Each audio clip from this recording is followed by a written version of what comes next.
Hello, everyone. My name is Victor Lund. I'm the CEO of Wave Group and RE Technology. I have some invited guests here to talk about a really important topic for real estate brokers and the technology providers that serve them. We're going to learn about Trestle, a product from CoreLogic, which is integrating data from across their MLS footprint, representing about half the listings in all America. Talking about what they're rolling out in collaboration with their MLS partners. And we're also going to hear from Andy Woolley from Homes.com. Andy is the general manager of their real estate services division, and he's going to be talking about what it means as a technology partner to be a recipient of this data. So you should be able to get a pretty good level set around all of the things that are impacting the new data standards in RESO.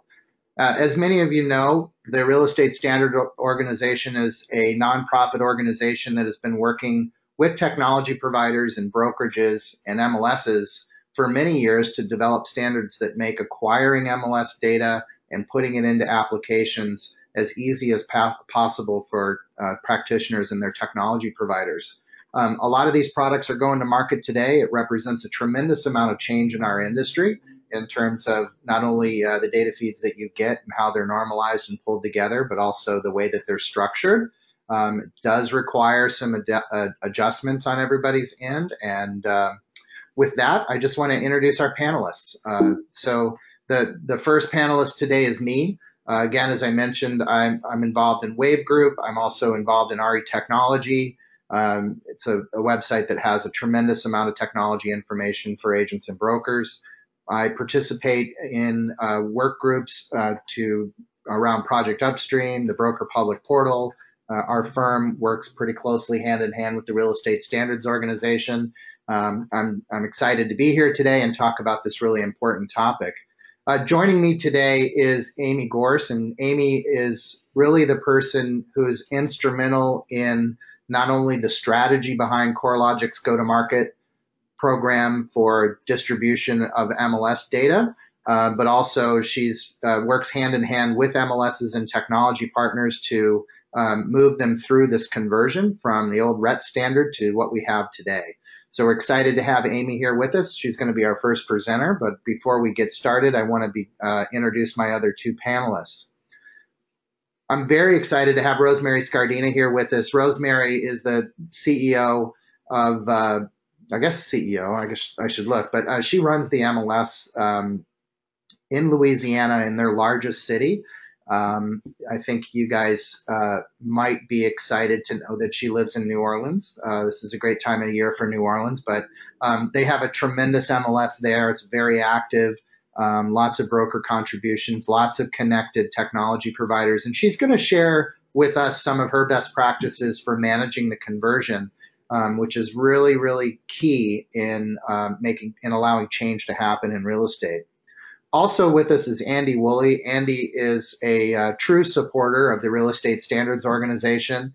His company, Homes.com, is one of the largest aggregators of MLS data in the United States. They also run a portal, Homes.com, and are one of the leading providers of technology services to brokerage firms and real estate agents in America through their Homes Connect platform. So we're really excited to have Andy here as well. He's going to be talking about what it means for technology providers to be the recipients of these new data feeds in real estate.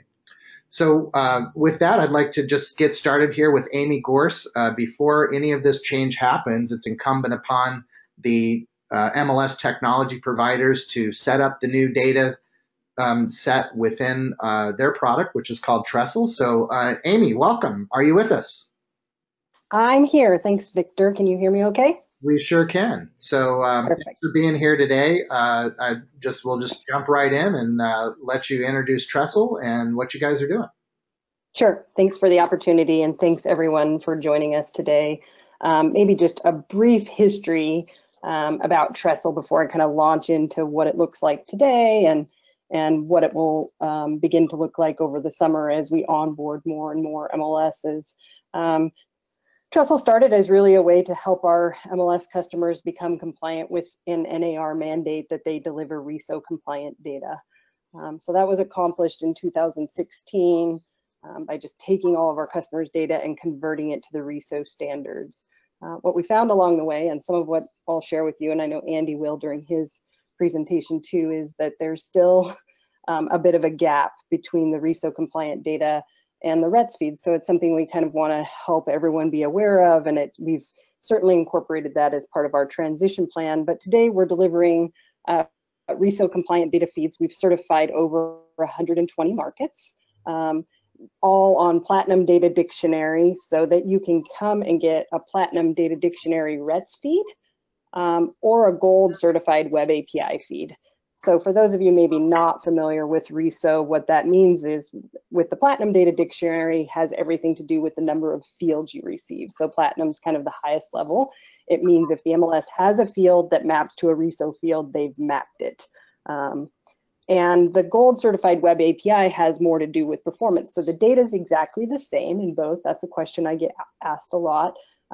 A RETS feed or a Gold Certified Web API feed have the exact data in them. It's just the protocol that you're using to transport that data. So today we're Gold Certified on the Web API. We'll be Platinum Certified by the end of summer. Some of our more advanced developers are certainly looking for some features in the Web API that will exist as we move to Platinum certification. I think one of the key benefits to Trestle is really taking what's often done today in an MLS out of a file drawer or out of an Excel spreadsheet and digitizing it. So part of the key benefit to Trestle is a digital licensing process whereby you as a technology provider or vendor can visit the Trestle website, request the data you want from the MLSs you want it from, create a digital contract which gets routed to the MLS for approval, significantly reducing the amount of time from requesting data to data actually flowing, which I know has been a pain point in the past. And then of course, I think another key benefit of Trestle is that we support the technology providers directly. So MLSs do a very good job at what they do, which is providing service to their members. But not all of them have a really deep technology bench. So by getting support directly from the folks who created the product, our technology providers are finding the onboarding process to be a bit smoother. All right, Victor, we'll go to the next slide. Let's talk a little bit about what you get with Trestle, and I've kind of outlined it by our audience because obviously Trestle serves MLSs to start with. We need them to go and enable the feeds inside Trestle to make them available for brokers and their technology providers. So everyone in the group benefits from the workflow automation. I go to the Trestle website, I say what I want, I enter my credit card, the contracts get routed for signature and approval, and data flows. Okay, so everyone in the transaction gets that. Certainly for the MLSs, they might have the benefit of being able to data share or aggregate data. They don't aggregate today.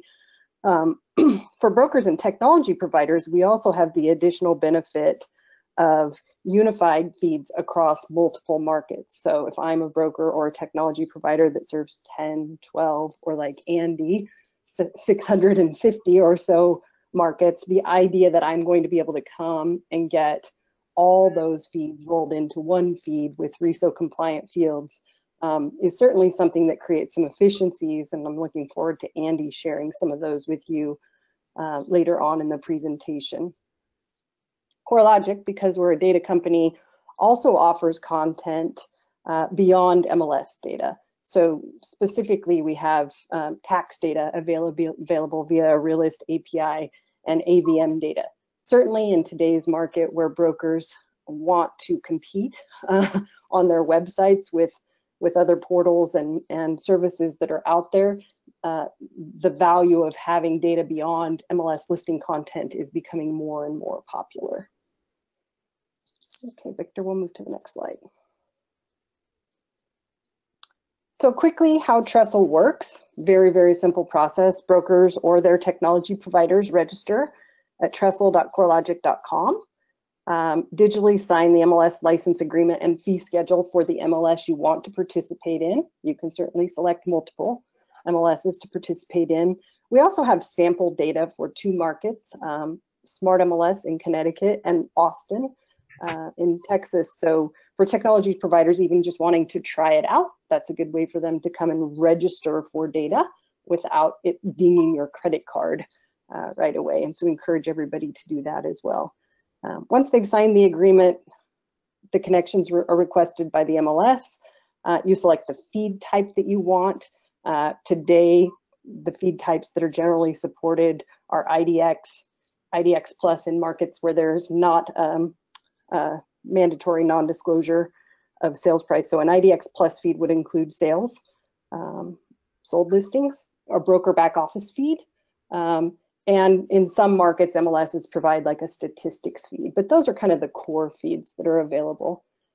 And then once that gets routed to the MLS signs saying, yes, this is an approved license, and data immediately flows.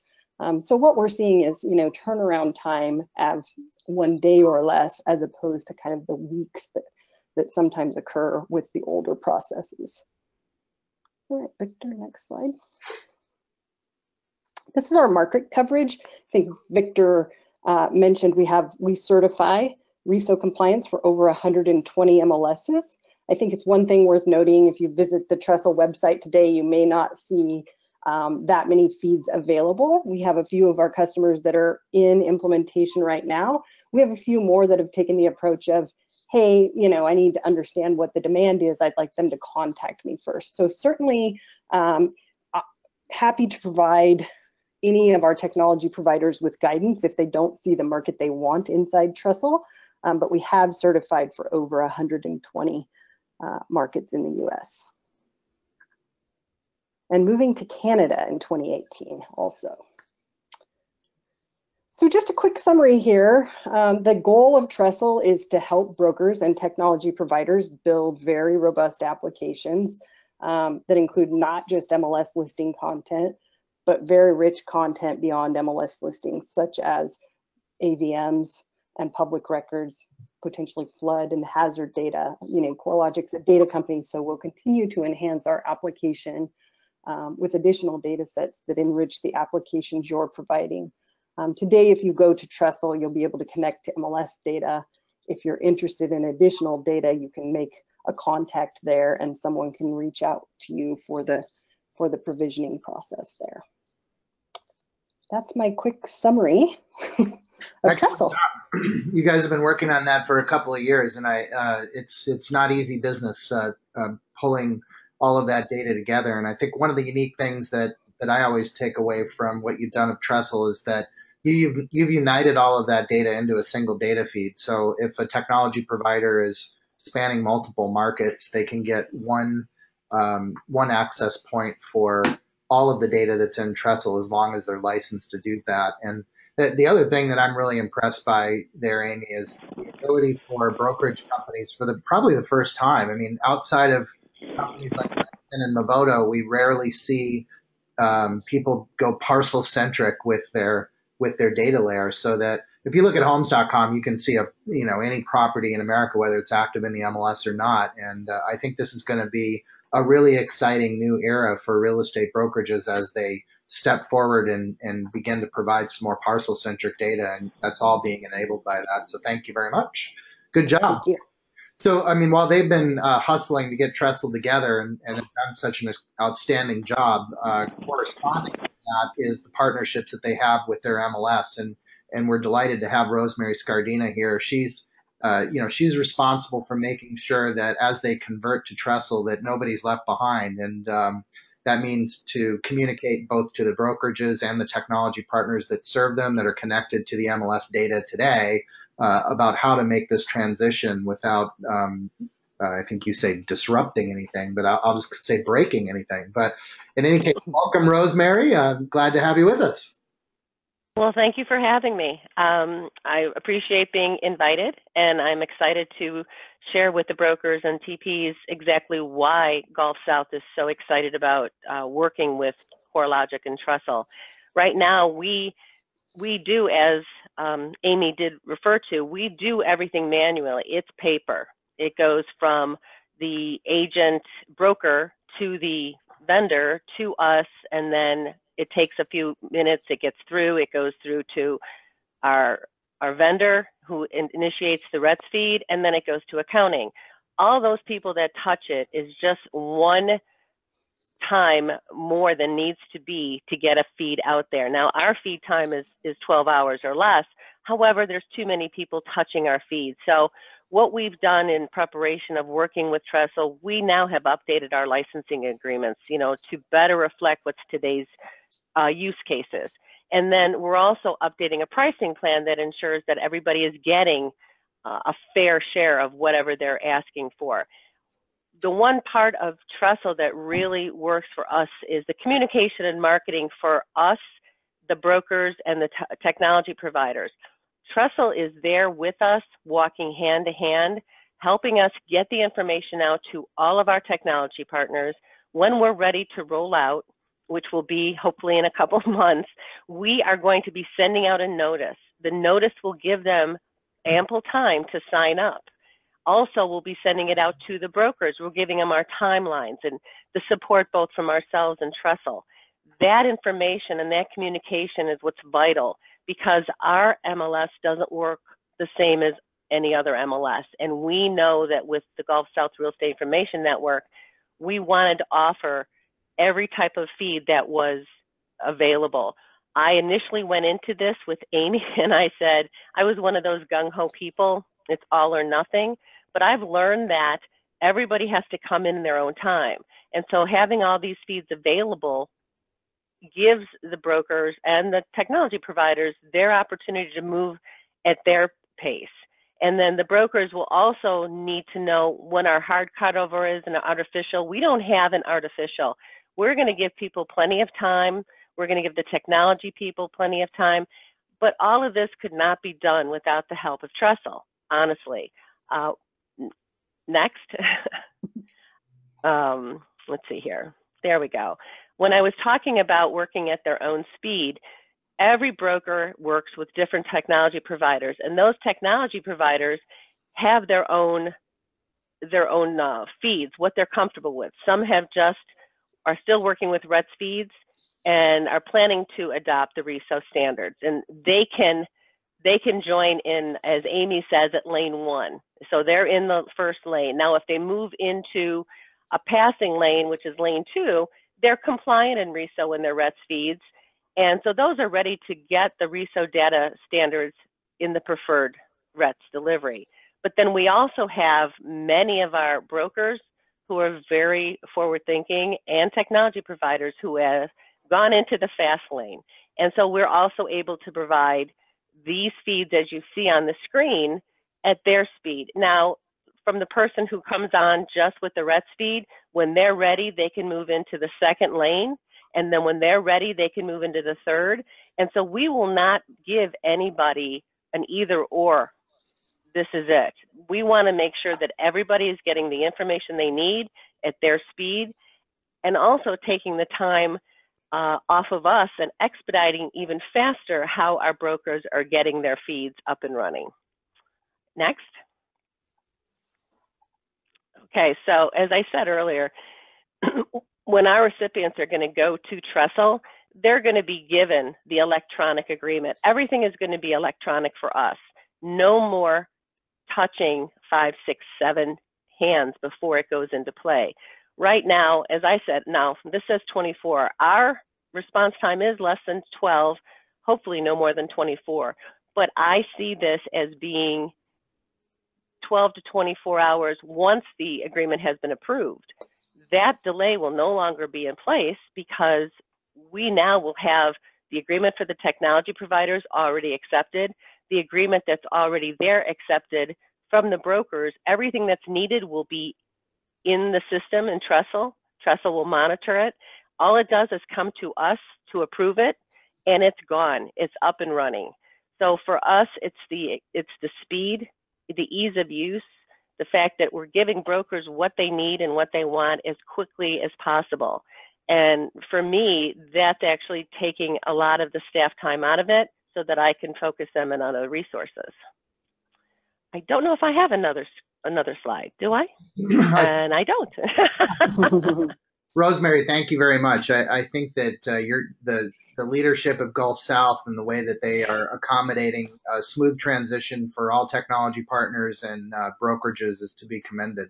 You guys have put a lot of thought into that, and I can't underestimate or can't recognize the tremendous efficiency that both brokerages and technology providers are going to gain from, what I call transaction management for these data license agreements. Like you said, I mean, there's so many of them are being printed out and faxed around, and once you receive them, they have to touch all these people. It really has been long time due for us to automate that process. And good job, CoreLogic, and good job to you guys for normalizing your agreements and putting that automation in place. It's going to be impressive for the industry.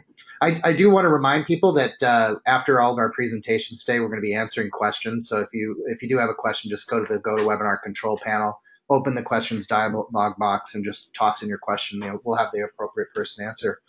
So with that, welcome Andy Woolley. I think you guys, along with a couple others, are the biggest aggregators of MLS data in the country, and certainly this means a lot of change for your organization. So maybe you can just introduce your company and what you guys do, and then talk about how you're accommodating these changes that are happening at a rapid pace. Sounds good. Thanks, Victor. Appreciate the opportunity to participate this morning. As Victor said, Homes.com, we operate a variety of different products. The most well-known, I guess, is the consumer portal, which is Homes.com, which contains both active listing data from all around the country and about 70 million property records that we license from CoreLogic. So we have a tremendous amount of data that we're processing on a daily basis and on an hourly basis. And we've been very involved with RESO over the past couple of years in helping define the data dictionary standard and the web API transport. And so we're now in the process of planning and implementing the conversion of all of our data feeds over to the new RESO data dictionary, preferably the web API transport. Right now, just to give you an idea of the scale at which we're processing data, we have about just over 650 unique MLS data feeds that we process. It's a massive amount of data. It obviously requires a significant amount of maintenance. If you consider every MLS probably changing something in their feed on an average of 2 times per year, which I think is a pretty conservative estimate. With 650 different feeds, that's an average of 25 feed changes a week that we're processing. So it's a lot of work. In addition to just processing those feeds, we have different products that we deploy those listings to, both a network of broker and agent IDX websites and the Homes.com portal. Oftentimes, those products have different display rules that we have to accommodate. And occasionally, in some cases, we get duplicate feeds from the same MLS, one to service our IDX sites and one to service Homes.com. So that creates another challenge.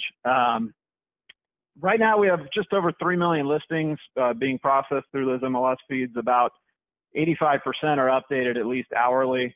Our objective, obviously, is to have them updated, every 15 minutes, as often as we can do it. Unfortunately, some of the feeds are still FTP, so those require longer update intervals. But we think that converting to the new RESO standards will obviously be able to improve our update frequency. In terms of images, there's a tremendous amount of images, 64 million images. So you're looking at an average of 6.5 million images processed each day. So as I mentioned, we are investing in trying to convert all of these feeds over to RESO Data Dictionary. Our preference is to use the Web API transport. Not everybody is ready for us to do that yet. We're working closely with our MLS partners and with CoreLogic to utilize their Trestle system. We did a case study for RESO. We wanted to test the theory that this conversion process, since it does require a lot of capital to do this conversion, we wanted to test how much more efficient were these new feeds going to make us. And if you jump forward a slide here, this was recently published by RESO, a case study. I believe it's available on Victor's website. It's also available on the RESO website.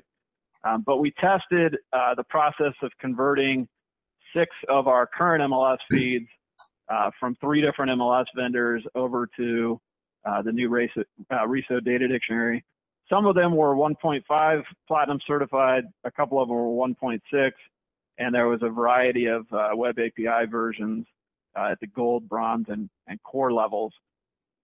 So when we did this process, we carefully tracked how much time we were spending on these conversions to compare the development time to deploy a new feed through the current process, most of which are standard RETS feeds, compared to the new RESO Web API Data Dictionary approach.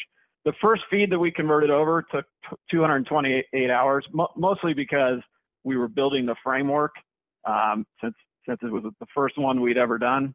But as we move forward, we were able to document a significant reduction in the implementation time for setting up new feeds compared to the current RETS process. So one of them, for example, we converted over a legacy RETS feed to a new data dictionary format RETS feed, and we were able to drop the time that it took to build that feed from what used to be 24 hours down to 16 hours. So that was a nice reduction in time.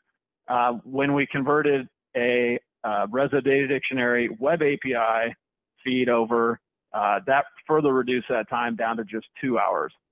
So I think this test proved that it's certainly worth our investment. It's going to take multiple years to convert all 650 of our feeds over.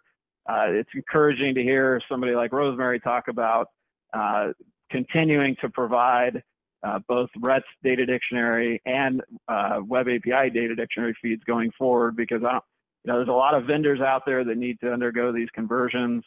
We all can't do it overnight, so it's encouraging to know that there's going to be some help in running both RETS and Web API feeds going forward.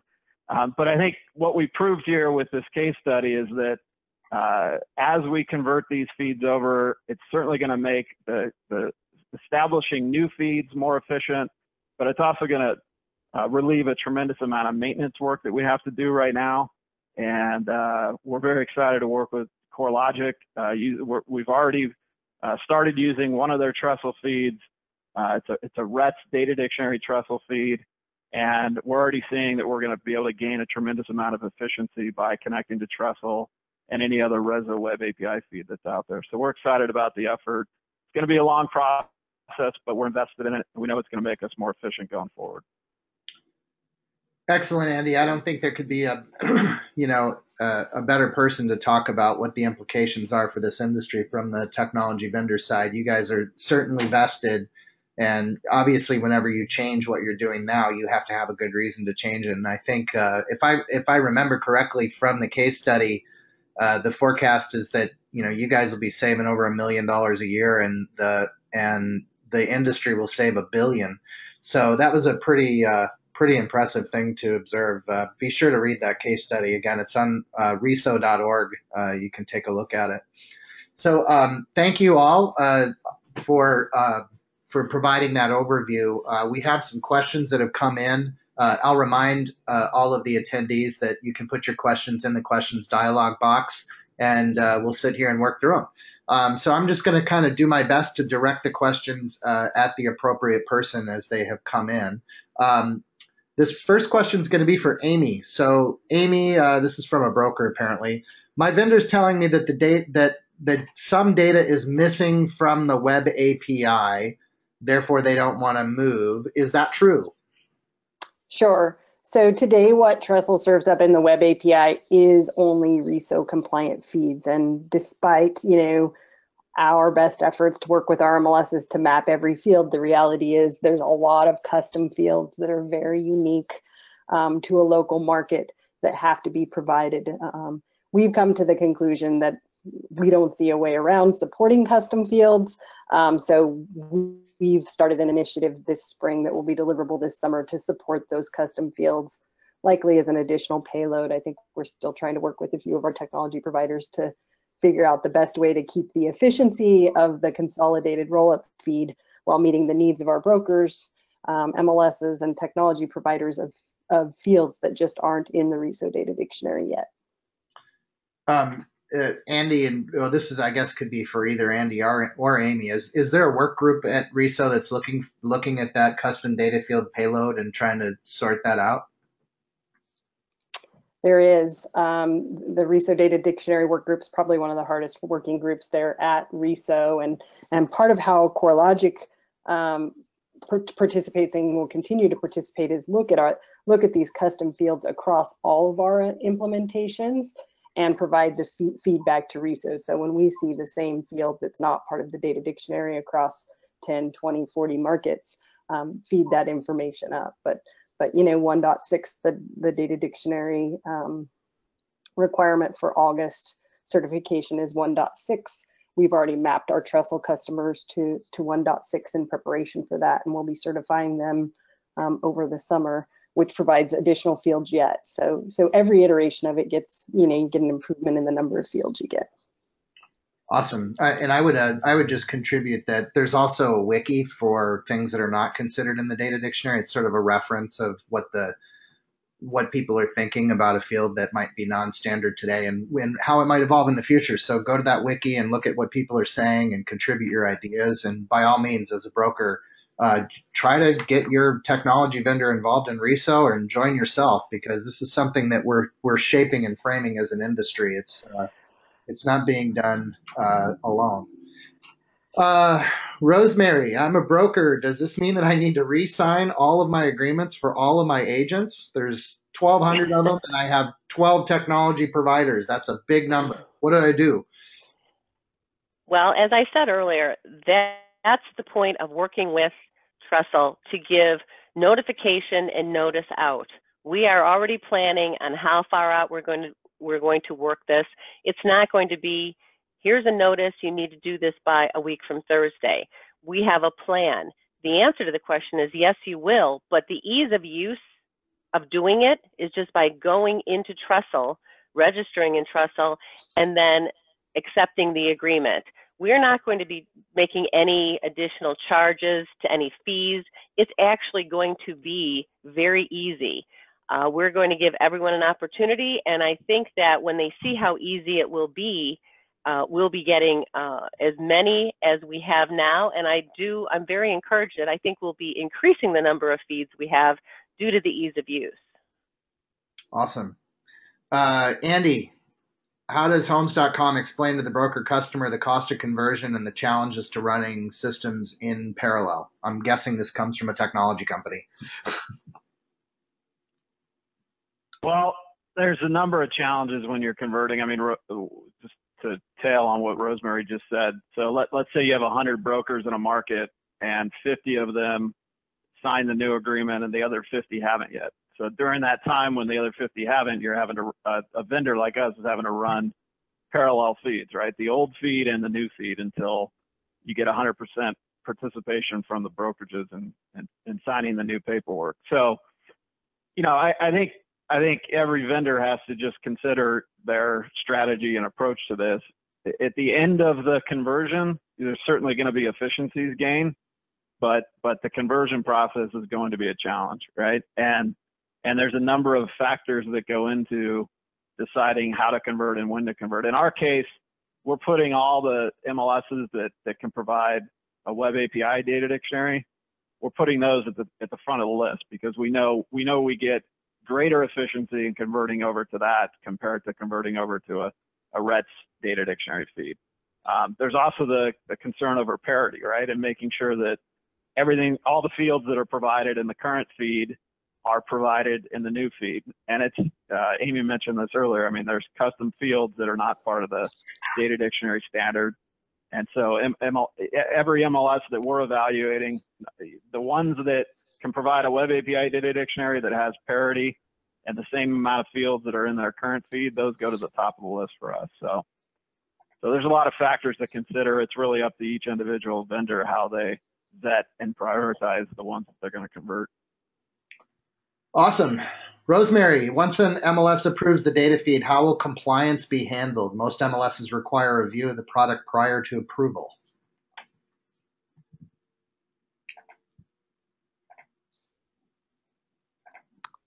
She may be on mute.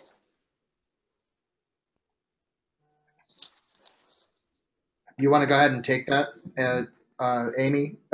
Sure. Just what are you seeing in the marketplace among your MLS clients to do compliance approval? Sure. Oh, I apologize. I was muted. Go ahead.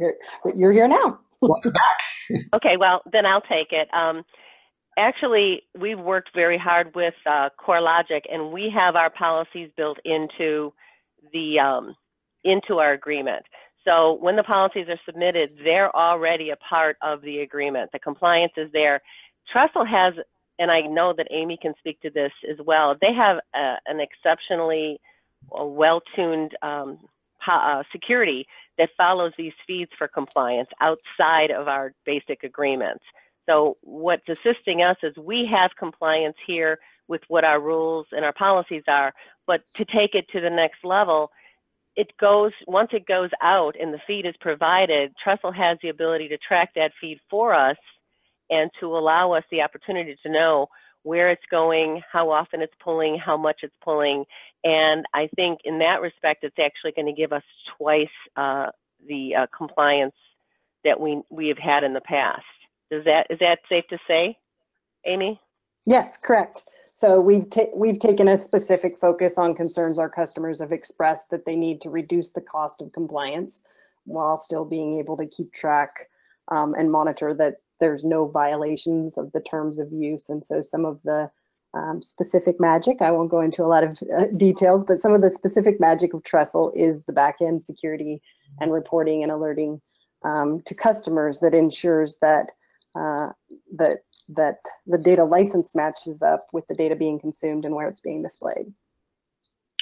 Awesome. Amy, you mentioned that you have development servers in Austin and Smart MLS, which is in the new MLS after consolidation in Connecticut. Is the API now available in those markets? It is. Excellent. Amy, you're really popular today. You mentioned valuations and public record data being available on Trestle. Can you just share more information about that? I guess the answer is yes, but certainly. What is that? And happy to connect folks with our local expert at CoreLogic too, because I will call myself a generalist when it comes to anything outside of MLS data. But specifically what it means is we have a product called Realist that many agents and brokers are familiar with, 850,000 end users across MLSs across the country. We have the ability to deliver a lot of the data that powers Realist and even more data via an API that we call the Realist API because we're unique that way. So really the idea that you can take public records data, specifically that kind of tax data related to the parcel, and identify the fields that you want. And be able to pull those via API to power parts of your website. Awesome. This next question is probably just due to the confidentiality of agreements. You're not probably able to answer it, but so I will answer it. But the question is, do MLSs using Trestle have to participate in Partner Infonet? And I will just take my stab at it and say, of course not. MLS license their data as they want to license their data for for the purposes that they license their data for. So my understanding is that there's no connection there, but there could be. If an MLS wants to participate in Partner Infonet, they can. Correct. That is correct, but there's no requirement. Yeah. Are brokers automatically set up in the Trestle system so they don't have to repopulate the data? And I guess that means that if I'm a broker, I go to Trestle and I request a feed. Is my name already there? The broker information from the MLS roster is there. So when you log in and you provide your broker ID, it will autofill your name and phone number and things like that. That piece is there. What's not there is, the technology providers that you might be using today, because many MLSs, again, still have paper that's in a file drawer. In most cases, this isn't a conversion in terms of contracts. It's, kind of hitting the reset button on contracts with new digitized contracts that do have that data in a way that you can kind of pull it back out. There's a question about is Trestle available to CoreLogic MLSs. I think we had a slide on that. I'll pop back to it. It's 122, right? Right. No requirement that you be a CoreLogic customer today to use Trestle. Any MLS can sign up for Trestle and distribute data via Trestle. So we will take your RETS feed and run it through our magical RESO conversion engine to map your fields to RESO compliant data, and then you can use Trestle to serve it up whether you're a CoreLogic customer today or not. Excellent. Some MLSs bill the agents.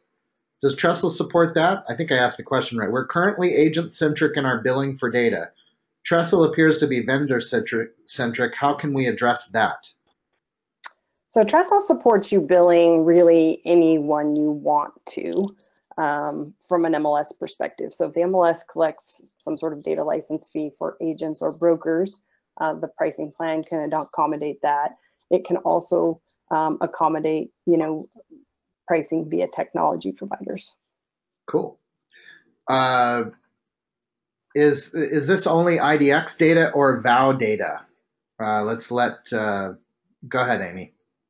Okay. Trestle supports any feed an MLS wants to provide. And so traditionally, most of our customers are providing IDX, VOW in a broker back office, and then in some cases, a statistics feed if there's kind of a limited subset of the data that's just needed for analysis purposes. But those are sort of the 4 key fields. But Trestle will really support kind of any kind of feed the MLS wants to provide. The idea being we'd like the IDX, feed to, when it becomes a roll up, to look very similar across many markets. So, some MLSs may not allow certain fields to be displayed, in which case they can go in and customize the IDX feed to remove those fields or add additional fields. Awesome. Andy, I have a question for you finally.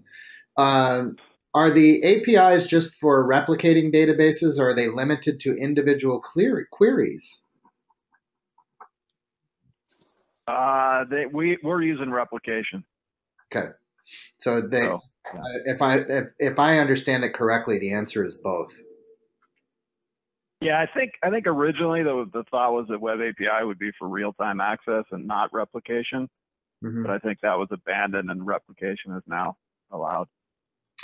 There was another question that came in again, so I'll repeat the answer. But the question is, does Trestle's feed include the custom data fields? And the answer is coming soon. Did I get that right? Correct. Okay. Resolution property photos for active listing inventory in order to override lower quality photos provided via MLS direct feeds to syndication sites, etc. How is that being handled? Anybody? So good question. I'll address how we handle it via Trestle. We do support and deliver high resolution photos. So we're not,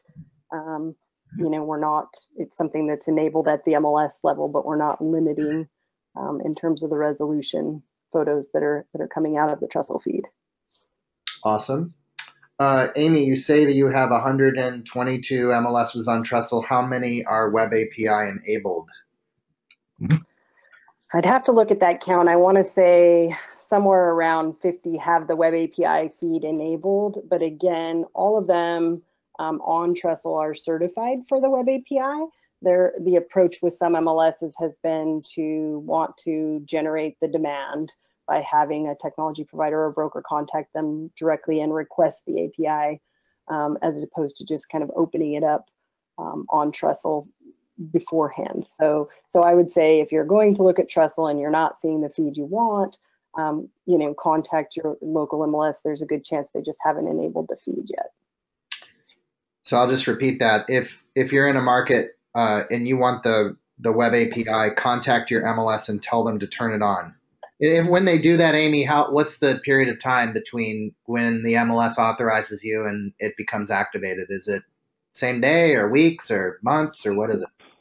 Listen, it's not a technology challenge. It's a matter of getting the MLS's data license agreements loaded up and their pricing in place. And so for us, we have a queue of folks that are kind of entering that implementation period. So we'd encourage people who think they're going to need it to get in that queue. But typically it's a matter of, 4 or 5 days for us to get that loaded up, have the customer review it, test it out, and turn it on. Awesome. Amy, there are a number of people who would like your contact information because they're interested in learning more about Trestle. Would you like to tell people what it is? Or I can include it. Or Victor can include it. Yeah, you can say. Yeah. I am not a secret in this industry, so I'm not hiding out. I'm happy to have Victor just send it out. Yeah. One of the questions specifically was related. There's somebody on the call who's looking to do a large data project. They're interested in data aggregation services. They're looking at a few vendors. It looks like they may bifurcate their strategy, pull a bunch of it from CoreLogic, and have the vendor aggregate it from other sources. Now, Andy, you guys do that too, right? Like a technology provider can come to you and you provide data aggregation as a service? Yeah, both the data aggregation and the MLS compliancy portion, we provide both of those as a service. So if we're given permission by an MLS to service other technology providers, we have a number of IDX providers that use our data services and some print publications as well. All right. Does anybody know if this is available in Manhattan? Not available through Trestle in Manhattan today. Okay. I don't think the Web API is available in Manhattan at all. Or I don't think Manhattan's involved in RESO, but I don't know that for sure, so please don't take me at that comment. It's just a question. Does anybody want to take a crack at the difference between Trestle and the MLS Grid? Andy? We're working with both of them. So I would say very similar. I mean, similar in terms of just trying to reduce the number of access points from, multiple access points down to one, and provide a single point of access and permissioning, so that you don't have to, pull data from 50 different sources, but you can pull them from one. So similar in that respect. And I would say that we looked at both of them, and the Grid is a phenomenal product. The leadership here chose to stay with their own type of agreement. They wanted to stay with a data access agreement that better fit their needs instead of a standard policy that was agreement that Grid uses. And it was a financial decision as well at this time. We're just really not in a position, I think, to move in that direction. But they're both equally as good. We just chose Trestle at this point. Cool. There's a couple questions here that you've already answered, so I'm just going to roll through them in case the answer wasn't clearly articulated before. As part of our Trestle agreement, if we already have a data feed and we switch over to Trestle, do they have to review our websites for compliance again? The answer is probably not. It's in the agreement. Second question is, can you provide any insight into the decision reasoning not to support custom fields? And the answer is, we are going to support custom fields. The time frame is late summer. Is that right, Amy?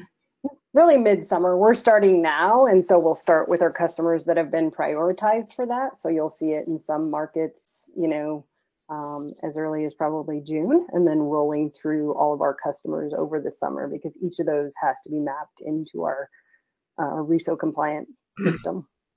In the meantime, because Trestle supports the native RETS feeds, again, vendors with the MLS's permission can take advantage of the RESO compliant feed and supplement as needed with the native RETS feeds. So the intent certainly isn't to remove anyone's access to data.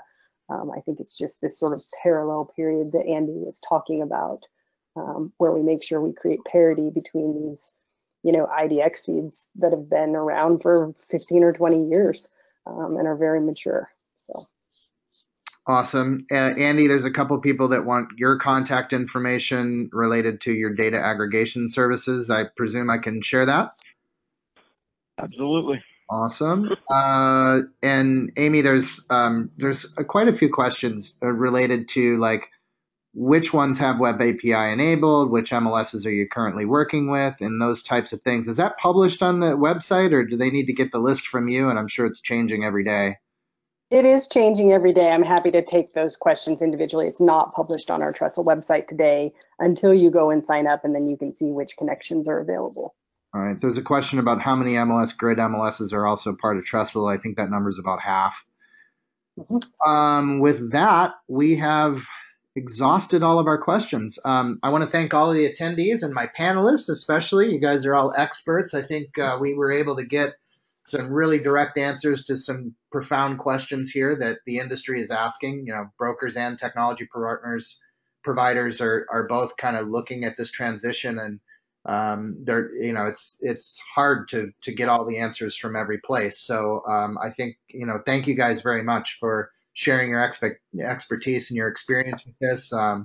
Certainly, Andy, it's quite a testimonial that you guys are really forging forward with vigor to move to these new data standards and recognizing the amount of efficiency that it creates. And, you know, CoreLogic, you guys, and FBS, Rapatoni, everybody else, I mean, it's been a heavy lift to transform everything from the old RETS programs to what we have today. But it's really advancing our industry. It's really, as you could hear, it's creating a lot of efficiencies. And, you know, just the simple thing of being able to dynamically process those data license agreements and get approvals so quickly and get the data feeds turned on so quickly is really going to allow innovative technology companies to go to market faster than ever. So I really appreciate all of what you've shared today. As I mentioned, I will take the recording of this and send it to everyone along with contact information of our panelists. So with that, we're going to conclude today's webinar. I do want to remind the panelists, please don't close your GoToWebinar control panel. We'll do it on our end. And we'll look forward to seeing you on a future webinar. Thank you all very much. Really appreciate everyone's attendance today. Thank you, Victor. Thank you, Victor. Thanks, Victor. Bye-bye.